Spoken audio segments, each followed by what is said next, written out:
Welcome to the Raising Values podcast, where the traditional family talks.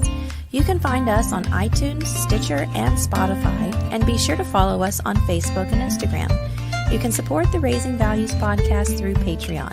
Phil and Gillian are behind the mic, and we hope you enjoy the show.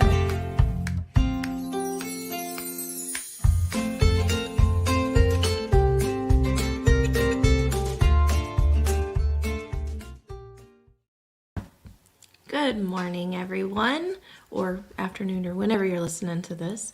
We're back. Phil's back. My other half of the show is back. He had a great, wonderful, amazing time in Saluda for prepper camp, and we both decided that I am not missing another one. And I actually heard back from Rick this morning. I don't know if you checked your email. He said that if you, me, and Andrew are definitely coming next year, he's happy to have us in the Vedders area again. Sweet. All right. So plan for next year. I think, what I meant to do was get a list of all of our announcements, but I totally forgot to do that in the whole prep of the show.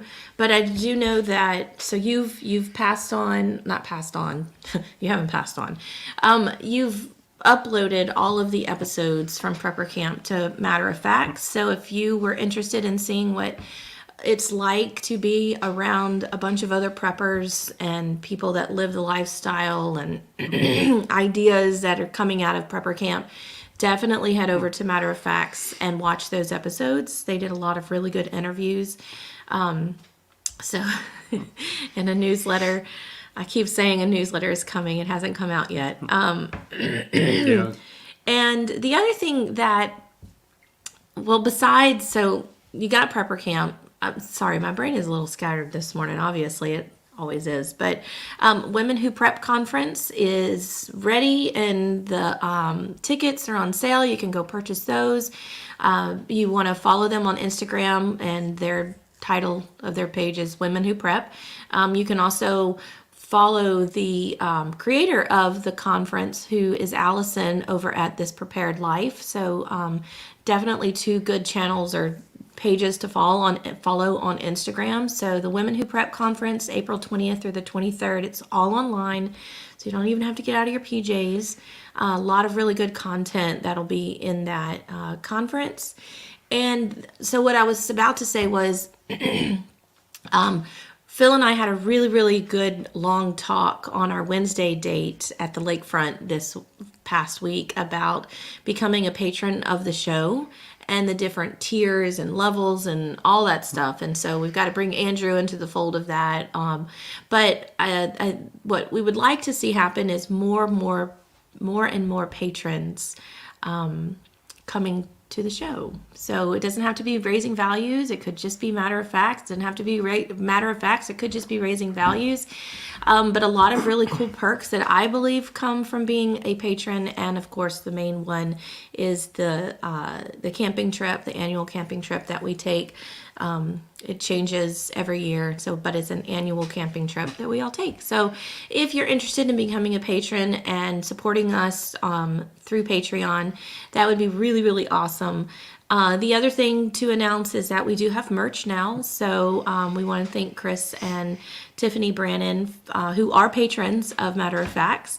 They have become the official merch carriers for Raising Values and Matter of Facts. And we will have patron-only discount codes coming soon. So if you are looking for t-shirts and mugs and all sorts of fun gear and things like that from the two podcasts, that's definitely the place to go to get it. And you'll be supporting a small family business, and that's always fun too. So I think I did that pretty well, just going back through my brain. That's only had one cup of coffee this morning. So I mean, for Scatterbrain, that's pretty cohesive. I'm impressed.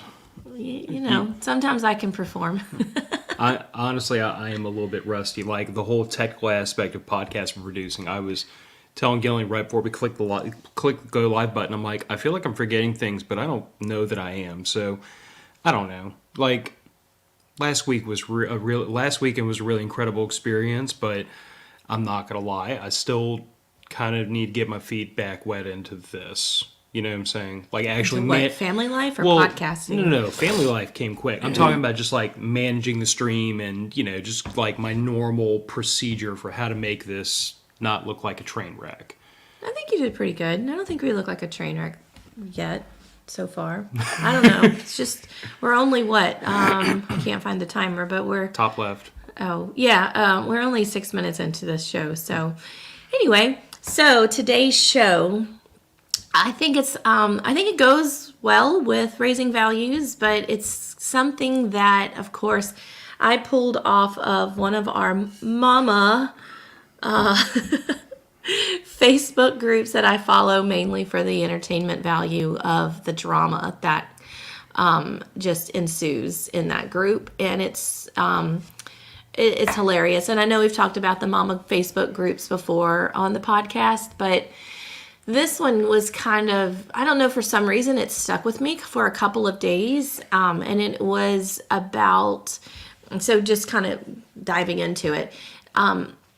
We're really close to New Orleans, obviously, and a lot of things happen in New Orleans. And if you've never visited New Orleans, it's a whole bunch of different cultures that are combined. Some of them are there but separated. You can see all sorts of things and goggles and gaggles and whatever you want to call it down there. But one of the things, so because we're so close and because the city is such a mess with crime and it's so cost effective to come to the North Shore instead of being in New Orleans for events and things like that, which is good for us because it does generate money on the North Shore. But one of the things that changed this year is their annual Fear Fest that was hosted in New Orleans, which is a great place for this, considering what New Orleans is all about. But on the North Shore, I mean, a short distance, 23 miles over the causeway, it's definitely a difference in culture, I guess you could say. And it's a difference in what's acceptable for the community up here and what's not acceptable for the community up here. And of course, very vocal people, they like to give their opinions. And there's nothing wrong with that. You can always give your opinion. But my thing was, okay, so you have Fear Fest. It's now going to be held in Mandeville, which is... We probably need to talk about what Fear Fest is going to be. Right, I'm getting there. Okay. Fear Fest is an annual Halloween event that has a whole bunch of things. It's, the horror side of Halloween. It's the psychics and mystics and fortune tellers and tarot card readers, and they were having some satanic, some people who are satanic that were going to be there doing, I don't know, I guess presentations or maybe just there to talk to the group or whatever of guests and things like that. And, just different things that if you walked in the quarter of New Orleans, you would see. You would see the tarot cards set up on the side of the street, and you could go get your palm read. And so they were going to have all that stuff. And they did, because it happened this weekend. I don't know if it's going to be integrated into Fear Fest, but also like there's a very prevalent voodoo vibe throughout New Orleans because of the history of New Orleans and some of the groups that immigrated into it. Like you do have, I mean, there are literally like little shops set up throughout the quarter where they do they have voodoo priests. They're just waiting for somebody to come in. It's a vibe. But up here, Yeah, and they were going to have celebrities from different horror films and things like that. They were going to make, they were going to have areas that you could go meet people that were in a lot of the movies that people watch. And so it is, because it's still going on tonight, it is something that just, I think, really scared a lot of people on the North Shore. There's a reason why a lot of people don't go to New Orleans, and it is because it goes against the grain of their culture and religion. And I totally respect that. I guess what really caught my attention and what continues to catch my attention in the community that we live in is it's the Christian aspect. Now, let me lay this out. And I was talking to Phil about this on our walk yesterday. I am a Christian. I have always been a Christian. I was raised in a Christian household. We have a Christian household. Piper's raised in a Christian household. She is saved. My husband was raised Catholic. I was a Protestant, dirty Protestant. Dirty Catholics. And dirty Catholics. And we meshed somehow. Anyway, that's how we run our house. Right beside me on the wall are all these wonderful scriptures that songs, lyrics from songs that I grew up singing, and there's crosses in our house, and we pray when we pray together as a family, and we just live a Christian life. Now, we don't go to church, and there's a whole episode about why we don't go to church anymore, and I think that that's okay, because we do worship and we do fellowship with other Christians and things like that. And I think it's safe to say that the Christian religion is changing. I think that it is evolving, and I don't think it's evolving in such a bad way. I do think that Christians are persecuted. I feel like they're persecuted a little bit more these days, which is one of the reasons we started the show, was because we wanted to give a Christian viewpoint of what it's like to raise a family now, a young family in today's world. I keep saying a lot. But the difference between myself and my younger self when I was growing up in my family and the community that I grew up in North Louisiana, which was all these, everyone went to church. I mean, if you didn't go to church, you were sick that day or whatever, but everyone was in church, and it didn't matter really what church you went to, because we all went to everyone's church. The youth groups and the different churches always hung out together anyway. We always went to their church, or they came to our church, or whatever. But I noticed this growing up, and I questioned it. And I see it so much more now, I guess maybe because I know to look for it, is, what did you call it? The bully pulpit Christians. The bully pulpit, yeah. It's the type of Christian that tries to use like fear, shame, some kind of malicious intent to like encourage a person into Christianity, which I don't know, like I've not even in the context of religion, but like my personality doesn't respond well to the bully pulpit. It's like if somebody says do this or else, I choose or else. I want to see what you got. Yeah, and most people are like that. And so saying all of that, laying down this foundation of really I am a Christian, I also believe, and this is where people might be like, shun the non-believer. If you got that reference, that's really awesome. But I also believe that I believe in the paranormal. I believe in ghosts. I believe in spirits. I believe in I believe that everything is composed of energy. I believe that one day, Phil told me this last night, my goal in life, and we talked about this on Matter of Facts episode, is one day to be an old witch in the woods, and that's where you come see me for all of your medicinal herbs and things like that. And will that really happen? Probably not. But barefoot, long skirts, whatever. You'll find me out foraging and with a little wicker basket. All those Hollywood movies. That's me. That's where I feel like my soul, my as I get older, and as I attend more prepper camps and get more and more into the lifestyle of medicinal healing and things like that, I find myself being drawn to that, and I think it's okay. I also think it's okay to believe in the paranormal. I think it's okay to believe that there are spirits, and there are, there's that when people die, their energy doesn't automatically go to a heaven or a hell. They may be stuck here, and we had discussed that in your Catholic religion. There's a purgatory time, or and I'm not going to say that right, so I'm not trying to offend anybody that's Catholic. But there's like a fourth realm. You have heaven, hell, the corporeal, the earth realm, and then purgatory.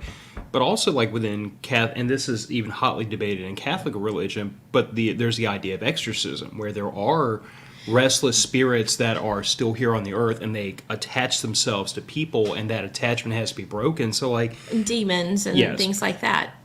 But that's even hotly contested within Catholicism. Not to mention all of mainstream Christian religions. But I guess what I'm saying is to your point, like I think that certain Christians and certain Christian religions try to distill this down to there's heaven, earth, hell, there's nothing else. And my point of view is like, no, if you read a little bit into all of this, there's room for all these other things. And it's not just reading into it. A lot of my belief comes from experience, and this is not going to turn into a ghost story show. It's really not. But I've had experiences in my life. I can remember, for instance, when my aunt, and if she's watching or listening, you might remember this too, I can remember going to different houses that she was looking to buy, and the two of us would discuss the feeling of that house. What did we get when we walked into that house? Was it a good feeling or a bad feeling? Because I do believe that the women in my family have always been receptive to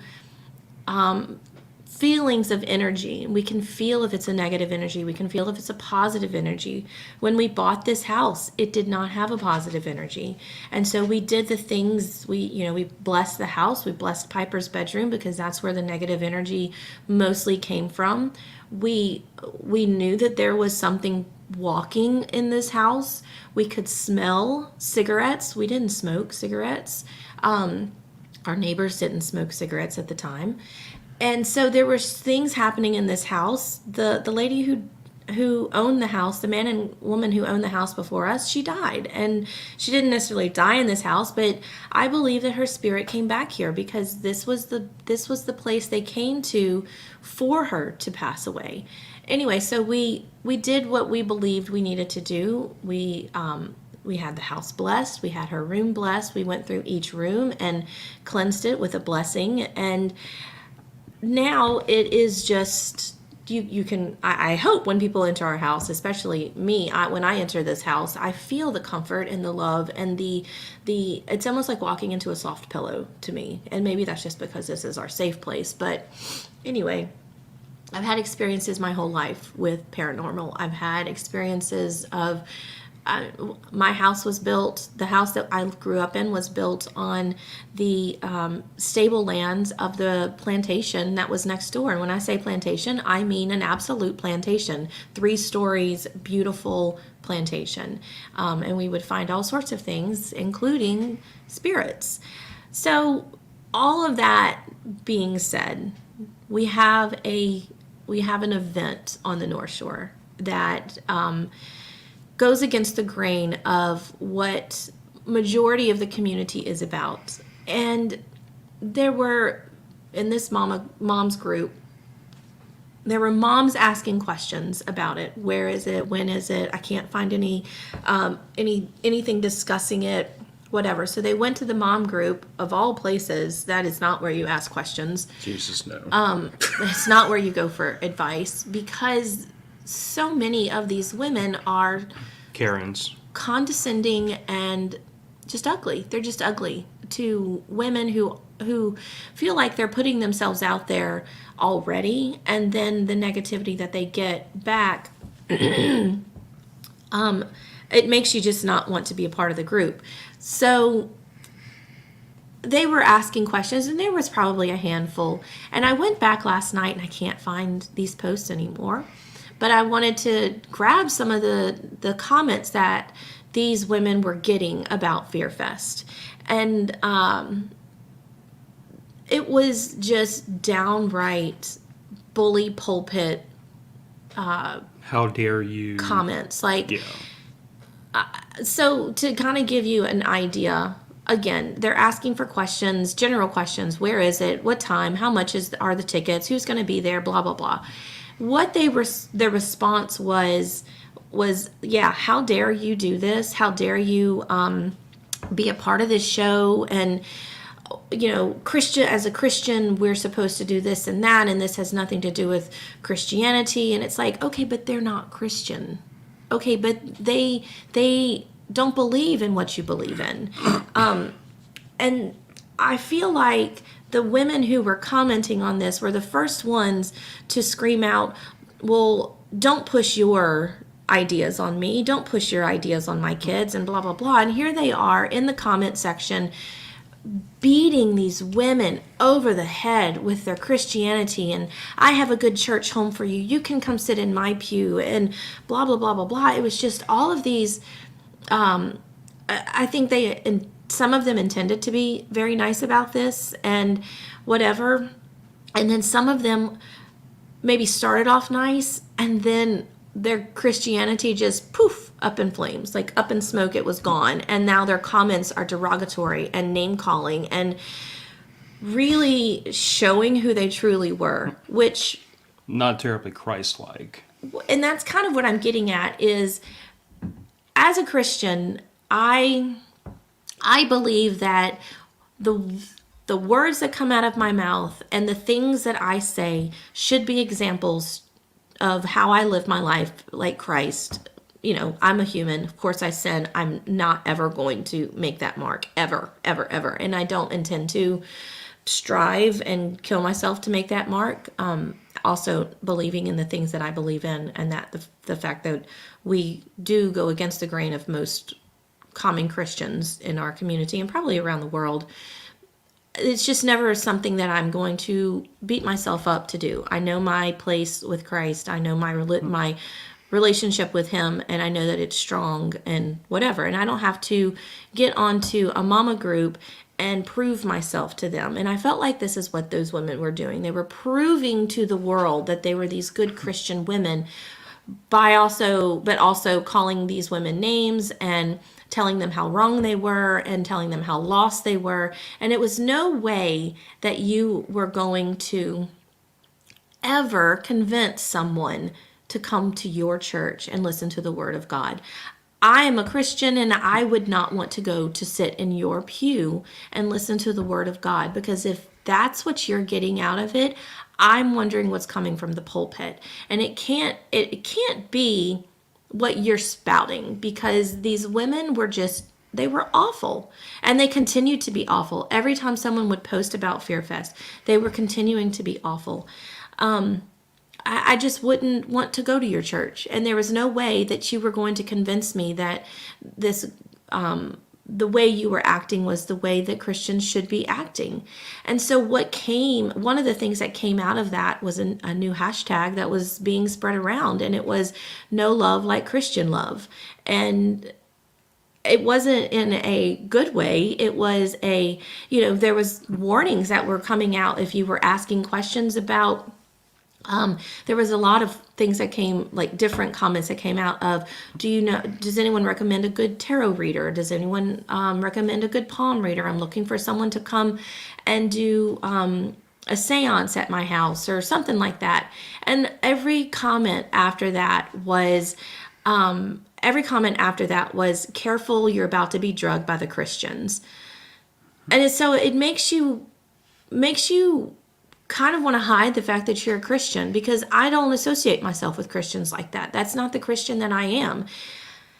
Maybe not even at one point. No, I was going to say maybe at one point, but no, not even at one point was I. I grew up in a church that was like that. I grew up in a church that was very condescending and very hypocritical, and they would judge people based on what they said and did, but others were, doing the same thing. They were okay to do that kind of thing.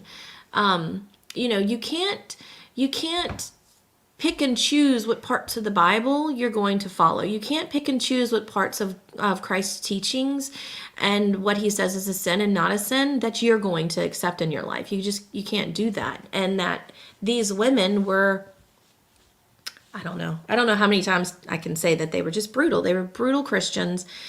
And I don't even know if I would call them Christians with the way that they were acting. And yes, Kyle, that is what I see most of the time here. Kyle's comment says they were social Christians. Absolutely. I think it is a status it has become a status. It's not so much a work on your relationship with Christ anymore. It is a status. A lot of what I see here is a status of what church you actually go to. And because there are big mega churches here, or I consider a mega church considering the small country church that I grew up in. And you have the non-denominational churches and the Catholic churches and the, Episcopalians. And we have such a conglomerate, is that the right word? Such a mixture of religions and churches. And I mean, you take a shot in the dark, you're going to hit a church around here. But I think for a lot of these people, it depends on what church you go to, and that raises your status in society here. And how many times do you go to church? But none of that matters if that is the way you're going to treat people, especially because this is the comment that kept getting thrown around. It's my job as a Christian to spread the word of Christ and bring others to Christ. Well, honey, you're not bringing anybody to Christ. Honey, you're going to get more flies with honey than you are with the venom and the vinegar that you're spouting out in these comments. And like I said, I would never want to go sit in a pew with you if this is how you act on social media. It's very easy to hide behind your phone and type. But I want to know what you are like in real life. And if this example in your comments is what you're showing, I can only imagine what you're like in real life. Well, I think what we're dealing with here is, and Kyle calls them social Christians. I grew up with the colloquialism. They're Sunday Christians. On Sunday morning, Sunday the whole and Easter. Yeah, the whole family is dressed up all nice and pretty. They're in the front row. They're singing the songs. They're doing we call it Catholic aerobics, where you stand up, sit down, stand up, kneel down. Poking fun at ourselves at the tradition and the ceremony involved.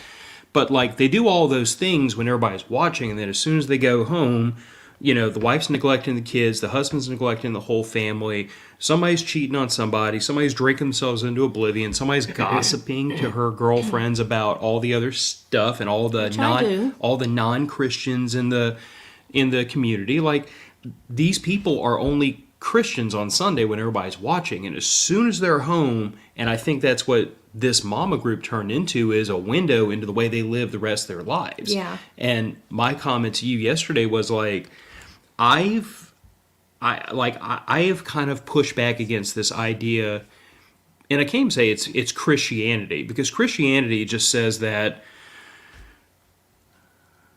somebody just said that somebody else used the same term. She's Catholic aerobics. So apparently, I'm not the only Reformed Catholic to have heard that gag, and I giggle at it. But what I was saying was we all understand that as Christians, we are called to spread the word of Christ, the word of God, the word of Christ. We are called to spread that. But I push back against this idea, this very narrow idea that your job is to stand in your neighbor's front yard and shout at the front of his house the word and read from the Bible and beat him over the head with the Bible until he comes to church. I push back against that. I don't think that's the way to do it. Like I told you the other day, I think if you are open about your religion but not pushy about it, I think if you try to lead by example, in other words, you try to live as Christ would have. And in the course of that, you're open about the fact that I don't, it's not that I'm a Christian because I live my life this way. I live my life this way because I'm a Christian, because I believe in God, because I believe in Christ, because that is the example for us to follow. And I think over time, you will win people over. They will see this is the way they live their life, this is the way he treats others, and this is why. And maybe there's something to that. But we are also that family that, like you said, we've kind of pushed off from organized religion a long time ago, multiple times, because I look at Christianity as a belief. I look at organized religion at this point almost like corporations. You know what I'm saying? They may do good work. They may bring some people to Christ. I can't take that away from all of them. However, I have been extraordinarily disappointed by more than one church and more than one group of churches, like the entire Catholic Church, to me, has really disappointed me over the years. The entire United Methodist Church has disappointed me very badly over the years because they continue to meddle in affairs that I don't believe are theirs to meddle in. They continue to espouse positions that I don't believe you can draw a connection to in the Bible. And my experience with both of those churches, the UMC and the Catholic Church, has been when I've put my hand up and said, guys, I have a problem with this, I get stonewalled. And stonewalling to me is not the way you bring people into the fold. Bully pulpit is not the way you bring people into the fold. You bring people into the fold, like if your goal is truly to encourage people to Christianity, it is to be an open, honest, moral, good person, and then to draw the connection between that and your faith. Yeah. But again, what I see these women doing is, like, if their goal is to bring people to Christianity, you're doing it the wrong daggone way. Right. And I would even go so far as, like, how can I make the least controversial statement here? Okay. Let me remind you who you are. Yes. Okay, perfect example. If someone came to my front door and said, I would like you to come to my church. I go to the Church of the Flying Spaghetti Monster.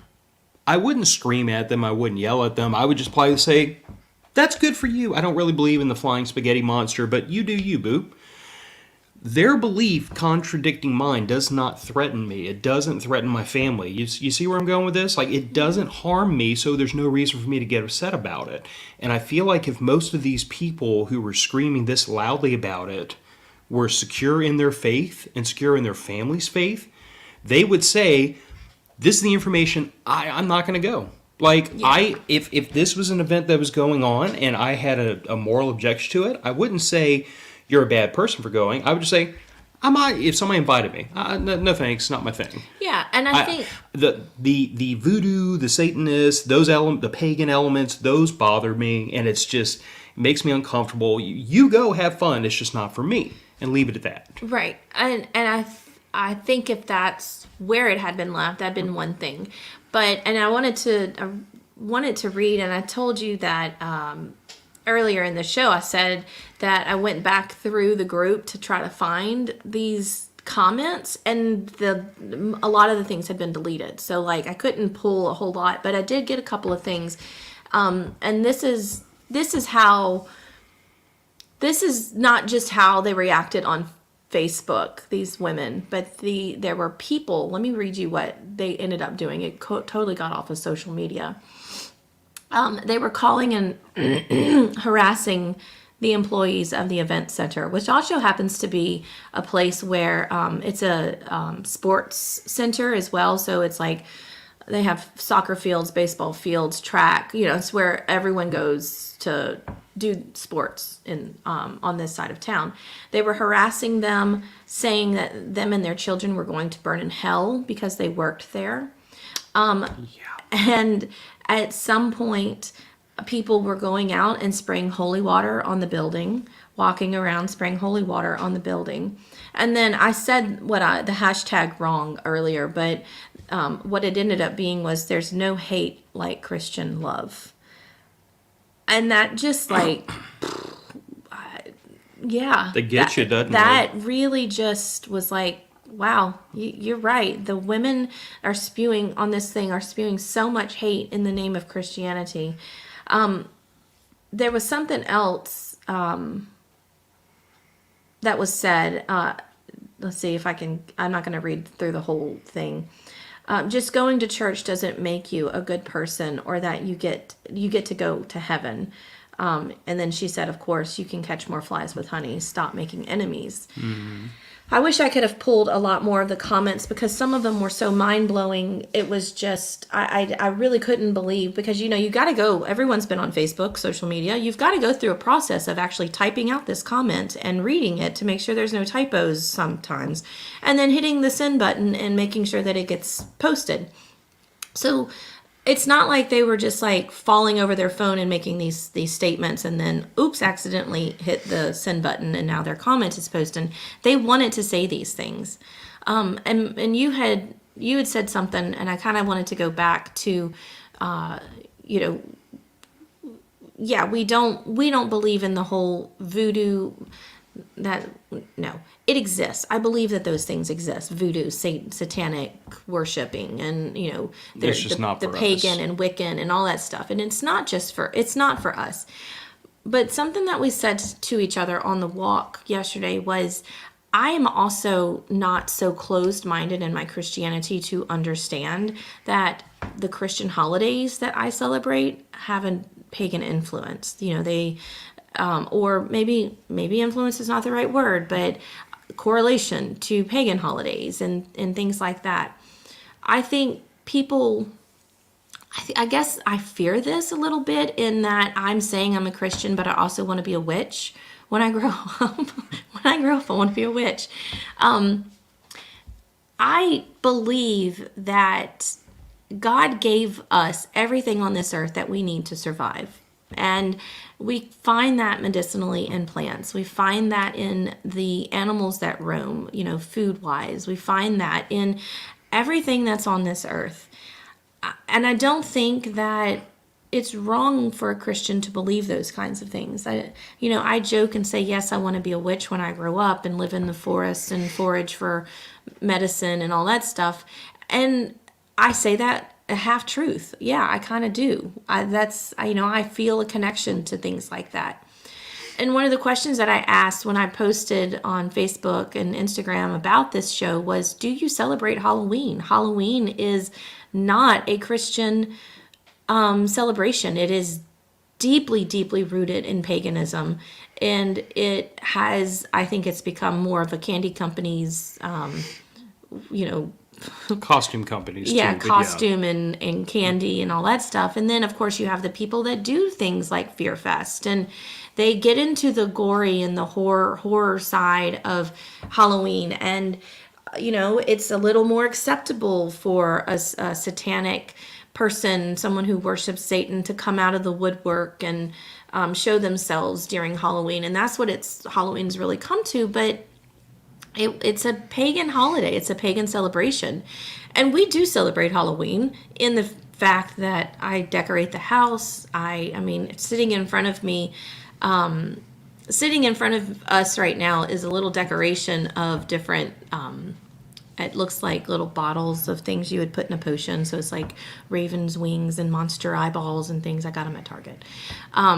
Yes, and Nina, I do believe that being one with nature is different than worshiping Satan. Absolutely. but it's not different to some people's mind, which I Right. think is where you were going. Like there are Christians, and I don't want to say it's specific to any one religion, but there are individual Christians that have this very narrow idea of what Christianity is, and things like, well, I want to go out into nature and like forage for stuff and be like the little witch that brews up potions. That's what they hear, and they think that's evil, that's not Christian, that's this and the other. But like I told you the other day, I'm like, God made those woods, God made you interested in foraging in nature for herbal remedies, and God put all that out there. How is any of this by default not Christian? I mean, I tend to think it's like the argument I always get into about, I get into lots of arguments with people, but like, if you read the Bible, if you really study the scripture, like God made this entire earth for all intents and purposes to support us. And therefore, there is no moral argument against harvesting an animal to eat it or harvesting from nature to eat it. God created all this to sustain us.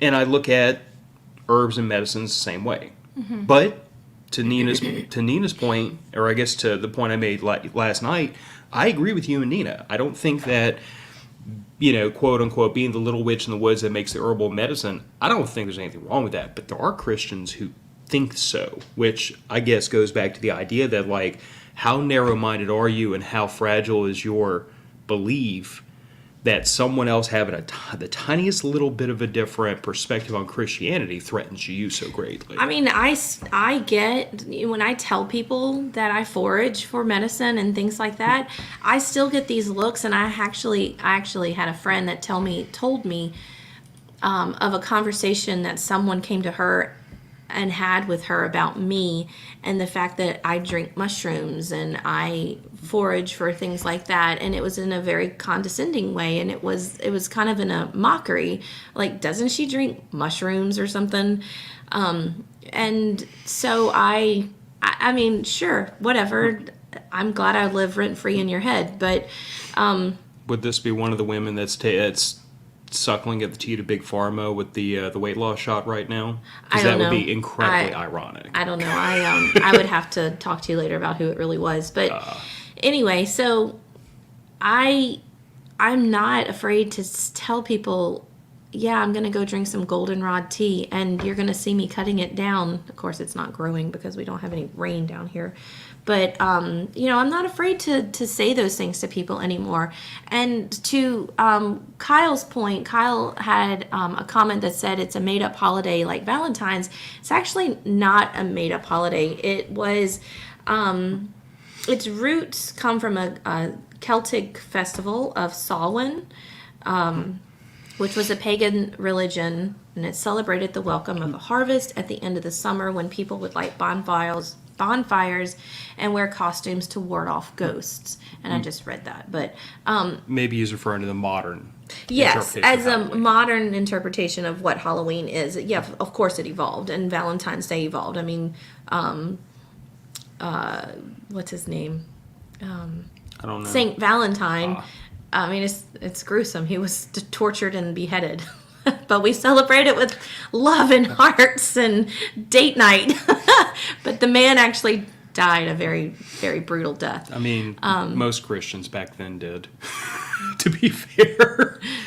Yeah. So, I mean, anyway, so we do celebrate Halloween.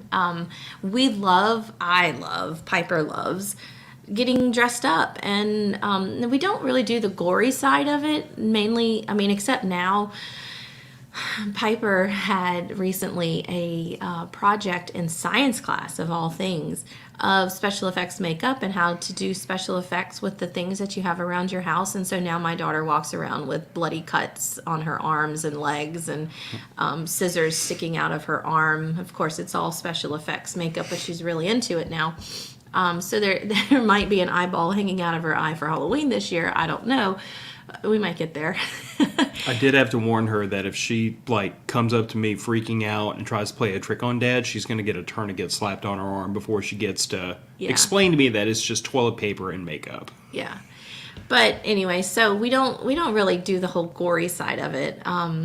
We're also not dancing naked under the full moon, around a bonfire, and that's just not something that we will do. I'm a little shy for that. I don't think we need to do that. Maybe when we get our own property or something, we can dance naked around bonfires, but I'm Phil's a hold my face. breath. Totally joking. But, that was a question. Like, do you celebrate Halloween, and to what extent do you celebrate Halloween? Are you just passing out candy, or are all of your lights turned off on Halloween and don't come to that person's front door? Halloween was a fun time for me growing up, and we talked about this on your podcast when we were doing the crazy laws that were still on the books in different states. We would leave our house right before the sunset, and we would walk all over town. It was almost like the movie Hocus Pocus, and all of the houses were decorated, and you could go and you could you'd come back when you were finished, and it was safe and you were fine, and you celebrated Halloween like that. And then, of course, as we grew up and candy became alcohol, you dressed up for parties and things like that. But anyway, so that was my question. Do you celebrate Halloween? To what extent do you celebrate Halloween? And then I really wanted your opinions on your viewpoint. If your town had something like this come to town, would you be out there spraying holy water on the building, or would you live and let live and let people do their own thing? And maybe that's the libertarian in both of us, and that, cool, you do you, boo, I'm going to do me, and that's just not something that I want to participate in or have my kid around. But some of it is. Some of it I do participate in. Really, the only thing I don't participate in is the tarot cards and the palm readings and the satanic worship. The stuff that you think is like, I'm letting this in a little too close. However, I believe that, like I said, voodoo religion exists, and I do believe that those people have a connection to a different realm of energy, they do different things. Like Christians work, I don't know how I'm going to say this. Like, my brain knows what I'm trying to say. Like, we work in two different areas, I guess you could say, of the spiritual realm. That's not making any sense, is it? Not a lot. Okay. I don't know. Anyway, I believe that all those things that people worship exist. Obviously, I believe that there is Satan, and there's people who worship Satan. I believe that there are people who are voodoo priests and work with, are part of that voodoo religion and hoodoo and things like that. And I believe that there is something to that religion, not necessarily something that I agree with or want to be a part of, but there's something there. Otherwise, I don't think it would have lasted. What was the Church of the Meatball or something that you said? The flying spaghetti monster. Flying spaghetti monster. I think if that were to be created, it would probably fizzle out, just like a lot of the cults have fizzled out. They have their run and then they fizzle out, kind of thing. And I believe in paganism, and I have kind of dabbled in it a little bit here and there. And I don't know. Christianity is where I found myself feeling the most comfortable and where my spirit needs to be. But Fear Fest has come to our town, and there are things that are there that I don't want to be a part of, so I'm not going to go buy a ticket and be a part of it. But that's not to say that I don't believe in some of the stuff that's out there that you would find at that festival. Well, and I'm certainly not going to drag someone on social media because they choose to be a part of that. And something you said a minute ago, I think might be closer to, I think, what frustrated both of us so badly about this happening was you said that some of our reaction to this might be that we're both kind of libertarian in spirit. You know what I'm saying? Very much like, this is me, you do you, consenting adults do whatever you want that doesn't hurt other people. Like, we could do a whole hour show about libertarian principles and why we believe that. But I feel like that's kind of where you and I are socially, politically, economically. And as a result of that, I look at what's being done in the name of Christianity here, and it aggravates the hell out of me because I don't think it truly has any Christian basis. Like, probably the closest analog I could offer from the Bible would be if a local church wanted to host something like this on church grounds. Then I would be like, hold on a second, like Jesus flipped tables and whipped people because y'all were doing stuff in his father's house y'all weren't supposed to be doing in his father's house. That I would totally 100% agree if the clergy did something like that and the churchgoers of that community raised issue. I'd actually be on the churchgoer side and be like, you're right, this is not the right place for this thing to happen. But to happen at a private venue away from church, why is it your business? Why is it yours to be this ugly about it? If nothing else, just say, I have no idea, no offense, this is not for me, but even then, why comment? Yeah. I guess my frustration is more the fact that, like, I think if you are going to loudly and proudly proclaim yourself to be Christian, you have to take a moment of introspective thought about how am I portraying Christianity? Am I living by the tenets of Christianity? Am I following the example of Christ? Because if you're not doing any of that, I think you need to sit down and be a little bit more quiet until you get yourself right. Mm-hmm. And that's what about all this that frustrates me. Because, like, I'm open about the fact that I'm Christian, but I'm not preachy about it. Right. I willfully admit I am a vengeful, irritable, slow to forgive person. I know all my failings. I admit all of them. And for all those reasons, I never say I am super Christian, because I'm not. I'm a pretty crappy Christian, pretty average if I do say so myself. Like, I try, I just fail a lot, and that's fine. But for somebody to take the aggressive stance they have with other people and to like beat them over the head with the Bible, I just want to line them all up in a row and be like, raise your hands if any of y'all have done this, this, this, this, or this. Because if any of y'all have sinned, y'all need to sit down and shut up. Mm-hmm. Like, I know that sounds ugly, but there's a saying that you never trust a skinny cook or a fat doctor, because you very obviously are not practicing what you're preaching. And like, I think back to, if someone tells me they're Christian, or even worse, if somebody's a church leader and I know for a fact they're not living by the word, I get very irritable very quickly. Mm-hmm. Because you're not practicing what you preach. And if you preach, well, that's Satan and we shouldn't be involved in that, then I'm going to ask questions. I'm going to start to ask questions about, do you gossip? Do you envy? Are you greedy? Are you lazy? Well, they were being asked, like, people were asking, like, what does it matter to you, and why are you commenting like this? And it was almost like a copy paste that these women started doing was, well, I'm a Christian and it's my job as a Christian to bring others to Christianity. And I really wanted to just throw my phone at that point. I'm just like, I wanted to be like, okay, let's reread these posts. Let's reread all your comments. And then you tell me if you would want to be your friend, you know? But I guess my perspective on that is really like, I look at trying to bring a person to Christ, like trying to invite them over to my house. You know what I'm saying? For a social event. Like, if I just met a random person and said, hey, I'm having some friends over this Saturday. We're going to get together. We're going to hang out. We're going to get to know each other better. Why don't you come? And they say, no thanks. And then I immediately get more aggressive, more angry, more vitriolic. Do you think that person's going to want to come over to my house? Well, and that's what one of the comments was. She was giving her, I actually took a screenshot of hers. She said, someone very dear to me was very religious, and it got more extreme as she got older. And every conversation was where I was going to church. And when I didn't have an answer, I was chastised. And she was probably the person I loved the most in the world, but I pulled away and I couldn't handle it. I knew that regardless of how great the conversation was, it would end in a church lecture. I personally am not a horrible person. Well, depending on who you ask. Same girl. I do lots of things for others. I believe it's more important to do good in the world than just to go to church.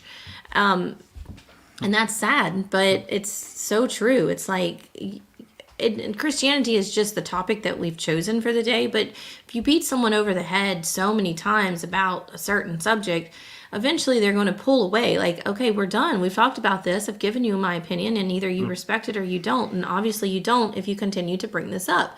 And so I think that's where a lot of people are. And unfortunately, I think most of these women did more of a disservice to Christians than they did a service for Christ, doing and saying all the things that they did. And I guess the takeaway would be, really, if you claim to be a Christian, think about your actions first. If God or Jesus was standing or sitting in front of you and you had a group of people around you, how would you talk to that group of people knowing that God can hear you? And I think that's what people forget, is like, he's all knowing. He can see it. He knows what you're saying. And would God kind of look over at you and be like, dude, like, bring it down a notch. That's not how we bring people to worship me or whatever. Then don't say it.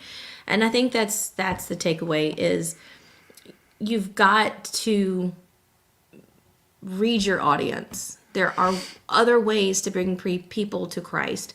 And the way that these women were doing it was not it. It was totally wrong. And it, like I keep saying, it made me turn away. It made me be like, I kind of don't even want to tell you I'm a Christian, because now they've set the tone for what a Christian is, and that is not me. I am not those women.